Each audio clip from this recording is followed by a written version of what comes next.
को देखेंगे। यहाँ से जो भी प्रश्न मैंने लिया है सभी एग्ज़ाम्स को देखते हुए आप जिस भी एग्ज़ाम्स की तैयारी करते हैं वहाँ पर आप देखेंगे कि यहाँ से जो भी प्रश्न यहाँ पर दिया गया इस वीडियो में और इस वीडियो में जो भी प्रश्न हम लिए हैं सभी बहुत ही इंपॉर्टेंट प्रश्न हैं और यहाँ से वो कई बार वो क्वेश्चंस क्या होते हैं बार बार पूछे जाते हैं। तो वीडियो को लास्ट तक जरूर देखिएगा। अगर आप हमारे चैनल पर नए हैं तो चैनल को सब्सक्राइब जरूर कर लीजिएगा दोस्तों, और वीडियो अच्छा लगे तो वीडियो को लाइक भी जरूर करिएगा। तो चलिए हम वीडियो को शुरू करते हैं। तो आज का पहला प्रश्न दिया गया है, किस वर्ष में भारतीय राष्ट्रीय कांग्रेस ने संविधान सभा की मांग की थी? तो इसका राइट आंसर बताइएगा दोस्तों। इसका आंसर क्या हो जाएगा? इसका राइट आंसर हो जाएगा यहाँ पे डी हो जाएगा, 1934 में किया गया था। ठीक है, अगले प्रश्न पर चलते हैं। दूसरा प्रश्न दिया है, किसने उद्देश्य प्रस्ताव पेश किया था जिसको बाद में भारत के संविधान की प्रस्तावना के रूप में ग्रहण किया गया? तो इसका राइट आंसर हो जाएगा यहाँ पर सी हो जाएगा।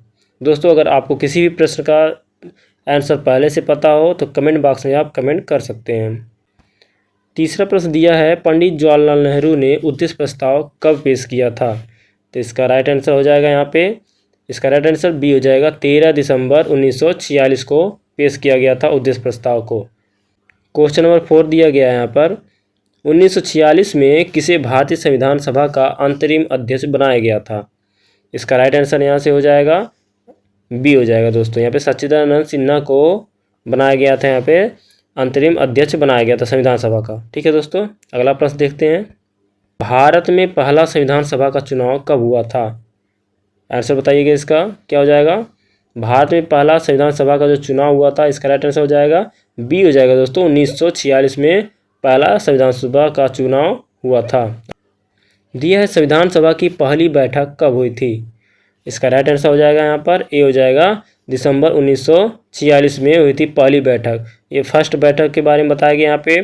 तो मैं आपको बता दूं यहाँ पे कुल तीन बैठकें हुई थी। ठीक है, कुल 3 बैठकें हुई थी। तो आप ये बताइएगा सेकेंड और थर्ड कब हुआ था, ये आप कमेंट बॉक्स में जरूर बताइएगा दोस्तों। अगला क्वेश्चन देखते हैं, दिया गया यहाँ पे संविधान सभा के प्रारूप समिति में कितने सदस्य थे? इसका आंसर बताइएगा दोस्तों, संविधान सभा के प्रारूप समिति में कितने सदस्य थे? इसका राइट आंसर हो जाएगा यहाँ पे डी हो जाएगा, कुल 7 सदस्य थे। इसमें सदस्यों की संख्या कितनी थी? 7 थी।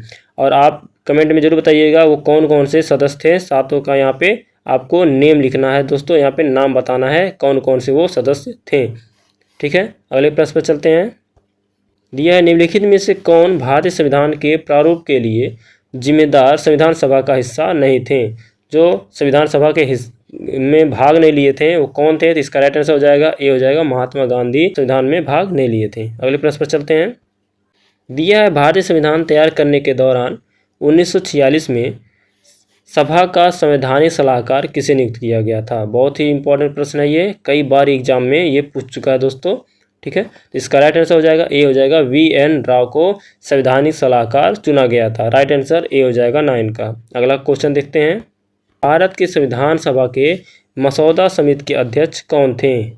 इसका राइट आंसर हो जाएगा यहाँ पर डी हो जाएगा, डॉक्टर BR अम्बेडकर साहब थे इसके मसौदा समिति के अध्यक्ष। इसका राइट आंसर डी हो जाएगा दोस्तों। अगला क्वेश्चन देखते हैं, भारत के संविधान ने भारत सरकार के किस अधिनियम से कई संस्थागत विवरण और प्रक्रियाओं को अपनाया है? मतलब कहाँ से किस अधिनियम के द्वारा संविधान सभा ने अलग अलग रूलों को अलग अलग नियमों को अपनाया गया है? तो इसका राइट आंसर हो जाएगा यहाँ पर ए हो जाएगा दोस्तों। इसका राइट आंसर क्या हो जाएगा? ए, भारत सरकार अधिनियम 1935 के द्वारा संस्थागत विवरण को अपनाया गया था। और जो ये 1935 का ये अधिनियम है दोस्तों, ये बहुत ही इम्पॉर्टेंट अधिनियम है।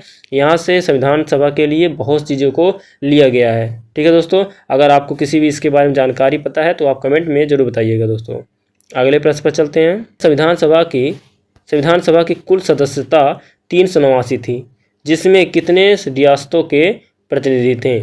इसका राइट आंसर हो जाएगा यहाँ पे डी हो जाएगा, 93 रियासतों के प्रतिनिधि इसमें शामिल थे।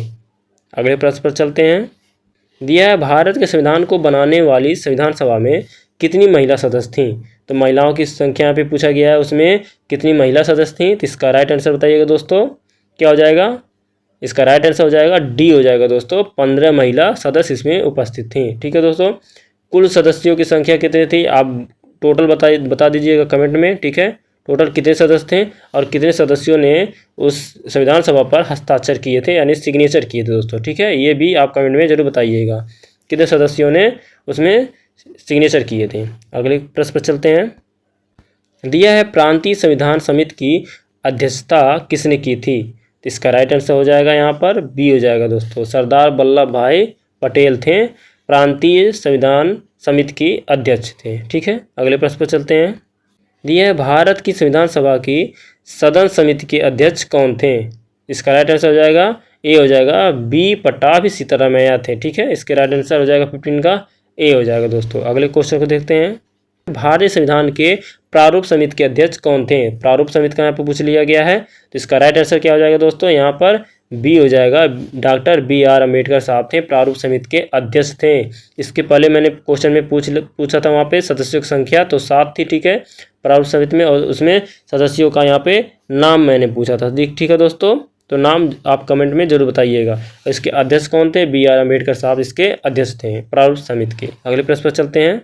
यह भारत की संविधान सभा के किस समिति के अध्यक्ष आह्लाद कृष्ण स्वामी अय्यर थे? ठीक है, इसका राइट आंसर हो जाएगा यहाँ पे ए हो जाएगा दोस्तों, यहाँ पे प्रत्यय पत्र समिति के ये अध्यक्ष थे। ठीक है दोस्तों, अगले क्वेश्चन को देखते हैं।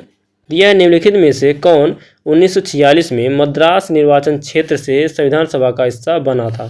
ठीक है, इसका राइट आंसर हो जाएगा ए हो जाएगा, अम्मू स्वामीनाथन थे जो कि मद्रास से चुनाव को लड़े थे। ठीक है दोस्तों, वहाँ से चुन करके आए थे संविधान सभा में। अगले प्रश्न पर चलते हैं। भारतीय स्वतंत्रता अधिनियम 1947 की किस धारा द्वारा संविधान सभा को मान्यता दी गई थी? ध्यान दीजिएगा, यहाँ पे मान्यता की बात किया गया। संविधान सभा को मान्यता किस, यानी कि यहाँ पे बोला गया है धारा के द्वारा। ठीक है, तो इसका राइट आंसर हो जाएगा यहाँ पे, इसका राइट आंसर हो जाएगा डी हो जाएगा दोस्तों, धारा 81 में इसका दिया गया आंसर। इसका राइट आंसर हो जाएगा डी हो जाएगा, धारा 81 के तहत संविधान सभा को मान्यता दिया गया था। अगले प्रश्न पर चलते हैं, और इस वीडियो का ये लास्ट क्वेश्चन हो जाएगा। Question number 20। GV Mavalankar Bharat की संविधान सभा के किस समिति के अध्यक्ष थे? इसका राइट आंसर हो जाएगा यहाँ पे बी हो जाएगा दोस्तों। इसका राइट आंसर क्या हो जाएगा? बी हो जाएगा, कार्यों पर समिति के अध्यक्ष थे GV मावलंकर साहब। दोस्तों वीडियो कैसा लगा कमेंट में ज़रूर बता दीजिएगा। ठीक है, कमेंट में ज़रूर बताइएगा दोस्तों। ठीक है, और अगर आप हमारे चैनल पर पहली बार आए हैं तो चैनल को भी ज़रूर सब्सक्राइब कर लीजिएगा दोस्तों। तो मिलते हैं अगले वीडियो में अगले फैक्ट के साथ, अगले क्वेश्चन, इंपॉर्टेंट क्वेश्चंस के साथ। जय हिंद, वंदे मातरम।